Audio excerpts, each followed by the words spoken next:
Yum onu hem tiskamam. Çıdaşın. Salom ağam. Ağam ödün mü? Ödün mü? Hili olenni. Burcu görün. Tanıyan mı? Tanıyan mısın? Tanıdın mısın? İyop demem. Canağım fiileyen fin ananayda. Gece uni fiileyen finne.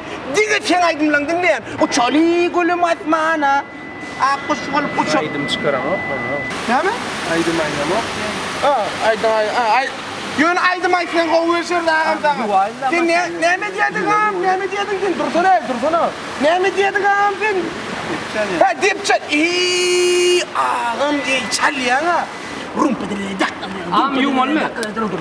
Dumpedele dakkan. Dumpedele gata kovu çalıyan. Anancak mı burada etsem? Her sen sağdan dinleyana. Şondan sonra 3 gün liçeyen yalan ağam anancak mı? Katı fiileyana o diyor no. Ecem, kakam, doğuncuklam hemmesi sen sağdığını dinleyen o. Çünüyen mi? Böyle min dinleyen. Çünüyen mi can ağam? Yönü men bileyen mi? Prosta. Men kanıma geçti. Çünüyen mi?